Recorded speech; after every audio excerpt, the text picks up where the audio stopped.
Hey, what's up everyone, and welcome to the School of Personal Finance. In this video, I'm going to teach you everything you need to know about compound interest. I'm going to go over some rules of thumb. I'm going to show you some specific examples and play with numbers so that you know exactly what it will take for you to hit that magical $1 million number. Let's get to it. So this stuff I'm about to show you, it's a game changer, especially for those teenagers, early 20s, early 30s. This should be required education in high schools and colleges all across the country. So please share this video with anybody that you think will benefit from it. And also make sure to hit that subscribe button if you've not subscribed to this channel already.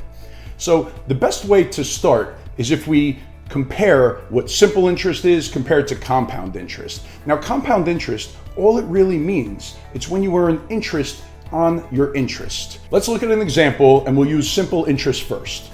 So now simple interest is when you earn interest only on your initial investment. It doesn't compound. So for example, if you put $10,000 into an investment, let's pretend that it's 1980 and that you could put it in a bank CD and earn 8% for a 10-year CD. So if you do that, if you invest $10,000, you will earn $800 per year on that CD. So at the end of the 10 years, you would have earned $8,000 of interest. So you would have a total $10,000 investment, $8,000 interest. You would have a total of $18,000.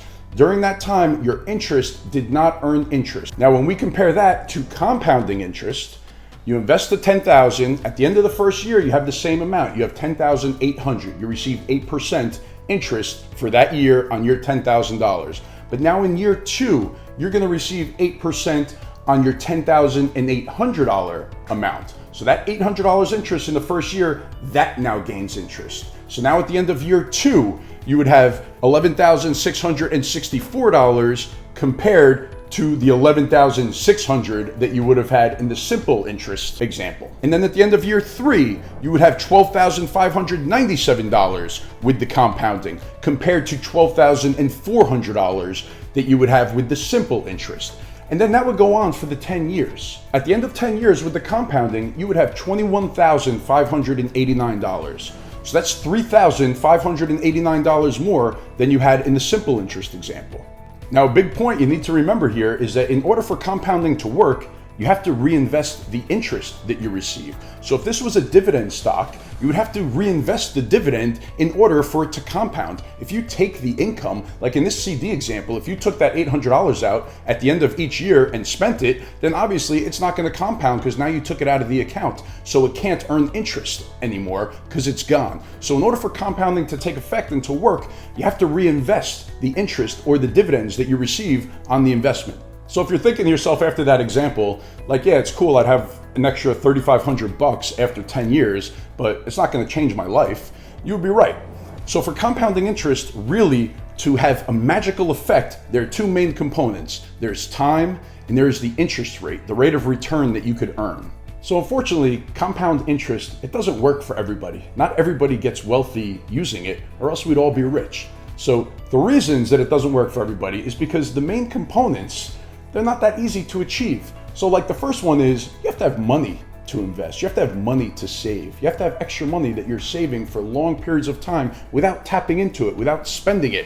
That's hard for most people, right? As you start seeing it accumulate and things happen in life, you're like, oh, well, I have this pile of money that I've been saving. Let me use some of it to alleviate whatever stress I have going on in my life. So that prevents it from really compounding. The other thing is the rate of return.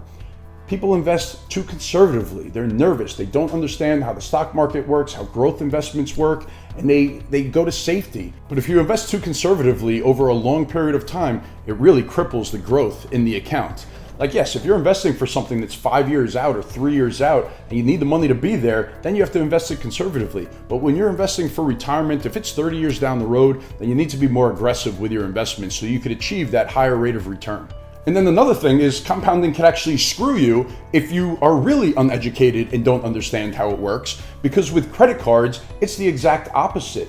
So with a credit card, they compound the interest that you're paying on a monthly basis. So if you owe interest, say you have a credit card, you owe $10,000 on it and you have a $200 monthly interest payment. If you don't make the whole interest payment, then what they do is they add that amount onto the amount that you owe.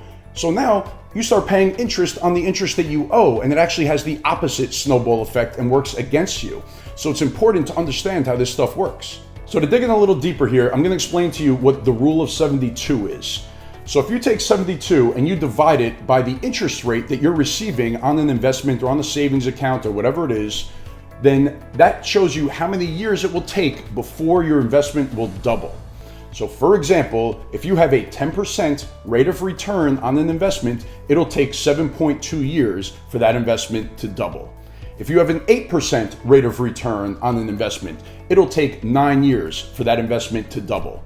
If you have a 3% rate of return on an investment, it'll take 24 years for it to double.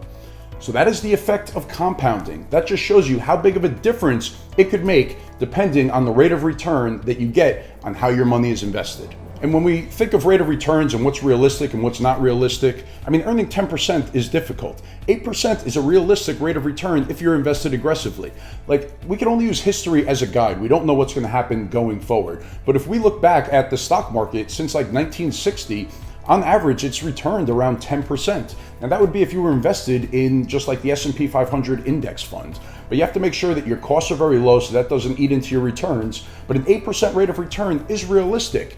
The hard part is actually just doing it and letting it be and not messing with it through those 40 years. Now, you always hear everybody say, I wish I started earlier. And I mean, I fall into that camp. Everybody says that. I wish I started investing earlier. I wish I started saving earlier. And it's for good reason. I mean, let's look at a quick example for somebody who starts at age 20 compared to somebody who starts at age 35. All right, so let's say our 20-year-old, we'll call him Tommy.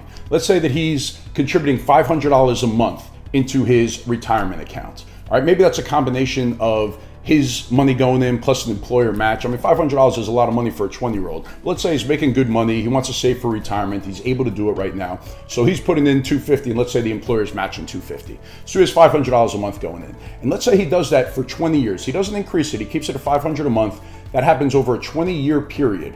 All right, and then at the end of 20 years, he needs to stop. Let's say he loses his job, or he stops working, or he has a pay cut, or maybe he has a bunch of kids at this point and he just can't afford to do it anymore, so he actually stops contributing. And he doesn't contribute anymore until he retires at age 67. So at age 67, he would actually have, if he earned an 8% rate of return, he would have $2,535,496 in that account. That's a lot of money. All he did was save from age 20 to age 40. So he invested a total of $120,000 over that 20-year period. So now let's compare that to our 35-year-old. Let's call her Faith. And Faith, she hasn't contributed any money into anything up until this point. She's 35 years old and she feels like she's behind. So she's actually going to put in $1,000 a month into her retirement account, or whatever account we want to say that it is. So she's doing $1,000 a month, and she continues to do that for 32 years, all the way up until retirement, until age 67. All right, so from age 35 to age 67, she's putting in $1,000 a month. At retirement, at age 67, she's going to have $1,773,958 in her retirement account at age 67. So over the course of those 32 years, she would have put in $384,000. So that is actually $264,000 more than Tommy had put in. And guess what? She has $761,000 less than Tommy does at age 67. That is powerful right there. It's just a very good example of how starting early makes a huge difference. All right, so now let's look at another quick example. In this example, we're gonna have two 25-year-olds. We'll call them Ryan and Olivia. And the big difference in this scenario is going to be the rate of return that they could receive. So they're both going to invest the same amounts. They're both going to invest $300 a month into their retirement account, and they're going to do it for 40 years. But now Ryan, he's risk averse. He doesn't want to invest in the stock market, in growth stocks. He wants to be in a much more secure and stable portfolio. He doesn't like the volatility, the ups and downs of the market. So he's able to generate a 3% rate of return over that 40-year period. Where compared to Olivia, Olivia understands the stock market, how over the long term, the averages work in her favor, how history has shown that the stock market could return somewhere between 8 and 10% if you're invested for growth and for the long term. So she does that, and she's able to generate an 8% return over that 40-year period. Let's see what the difference is in the amount of money that they have at the end of that 40 years. So now Ryan, with his 3% rate of return, he's going to have a total at the end of 40 years of $277,817. So not too bad. Over his 40-year period, putting $300 a month into the account, that's what he would end up with. And now Olivia, at 8% average return year in, year out over the 40-year period, she would end up with $1,047,302. It's a pretty big difference.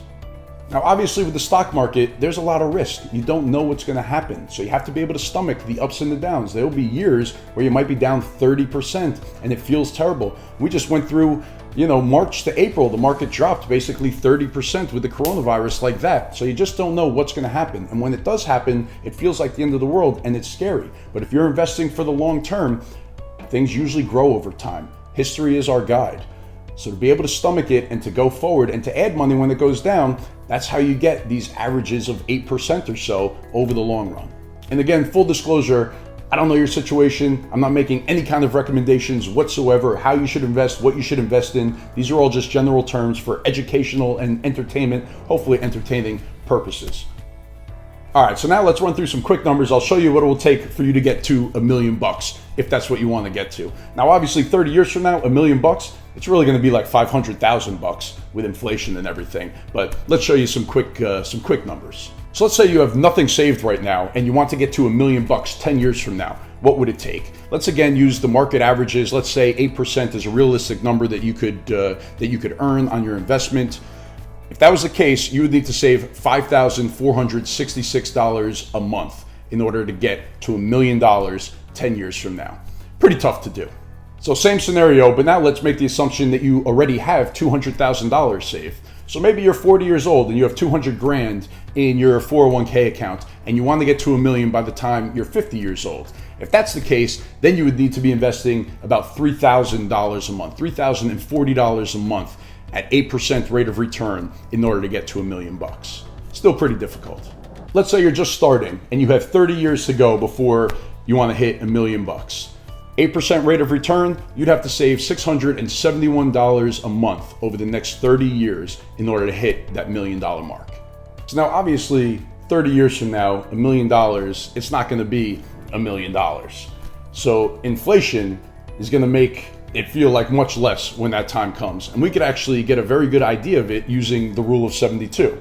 So if we say inflation averages around 2.5% per year, use the rule of 72, and we would see that about 30 years is what it would take for that to double, meaning that if you need $1 million for retirement and you're not retiring for 30 years, you're really going to need $2 million in order to have the buying power that $1 million has today. So if you're 30 years away, whatever you feel like in today's dollars you need to retire, you really need about double that, just to put a cherry on top of this whole thing. So now, as you could probably tell, I enjoy running these numbers. I've been doing this for years, where I just play with numbers and see if I save this, what will I have? How does the rate of return affect it? It's very helpful, and it kind of keeps you on track because you could see how you're progressing, how you're doing, and you could dream up, some nice scenarios as you get older in life and how much money you could actually accumulate. It keeps you motivated. This has been fun. I hope you got some value out of this. I will see everybody again in the next video. Make sure to subscribe and hit that like button. Please share this video with as many people as you can, and I'll see you again next week. Thanks a lot. Bye.